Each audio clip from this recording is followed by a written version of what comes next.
මගෙන් අහනවා කොල්ලට අවුරුදු 16 කොල්ල දඩබ්බරයිලු. මං කිව්වා මද්ද්‍රව්‍ය පාවිච්චි කරනවද? නෑ තාම නෑ අම්මා හැම වෙලේම කටින් බිනවලු. බය වෙන්න දෙයක් නෑ. අම්මා මොකද කරන්නේ? කොල්ලා කටින් බිනවලු හැම වෙලේම. මං අහුවා තාත්තගෙන් දැන් ළමයා මුරණ්ඩු වෙනකොට ළමයා කියන දේ අහන්න නැති වෙනකොට ඔය ඇත්තෝ මොකද කරේ කියලා. ඊට පස්සේ කිව්වා හාමුදුරනේ මං ටිකක් තදට හිටියලු. ළමයා මුරණ්ඩු වෙනකොට දෙමව්පියෝ මොකද කරන්නේ? ගෙවල් වල තියෙනව නේද? අම්මා බුරුලට ඉන්න තාත්තා තදට ඉන්නවා. ඕ මොඩ කතා වෙන්නතු. වැරද්ද සම්පූර්ණයෙන් අම්මාගේ තාත්තගේ. මම මේ තාත්තලාගෙන් අහන්නේ. කවද්ද පොඩි එකා එක්ක පන්සල් ඇවිල්ලා බොමලු ඇමතුයි. කවද්ද දරුවා බදාගෙන හිටිය අන්තිමේට.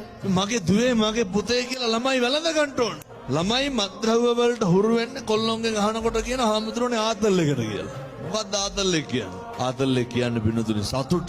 ගොඩක් මත්ද්‍රව්‍ය වල දරුවෝ ඇබ්බැහි වෙන්නේ පෞරුෂය හීන වුණා. දරුවෝ තනි වුණාම, දරුවෝ හුදකලා වුණාම, අම්මා තාත්තා නැති වුණාම, අම්මගේ තාත්තගේ ආදරය නැති වුණාම, අම්මා තාත්තා කෙල ගන්නවා ඉවරයක් නැහැ දරුවෝ අසරණයි. තාත්තා බීලා ඇවිල්ලා අම්මට තඩි ගහනවා දරුවෝ අසරණයි. එතකොට ළමයි අවුරුදු 14 15 වෙනකොට මොකද වෙන්නේ? මතක තියාගන්න. අම්මගේ තාත්තගේ යුතුයකමක් වෙන්න ඕන, වගකීමක් වෙන්න ඕන. දරුවොත් එක්ක බත් කන්න ඕන. මගේ දුවේ, මගේ පුතේ කියලා දුව පුතා වැළඳ ගන්න ඕන. කවද්ද අන්තිමේට කොල්ලා ළඟට අරගෙන ඔළුව අත ගාලා තියෙන්නේ. කවද්ද අන්තිමේට කොල්ලා ළඟට අරගෙන මූණ ඉබලා තියෙන්නේ. අහනකොට කියන තදට ඉන්නවලු ඒ උනාට. තදට ඉඳලා කරන්න පුළුවන්. හරි ආදරණීය තාත්තා කෙනෙක් වෙන්න. ආදරණීය අම්මා කෙනෙක් වෙන්න.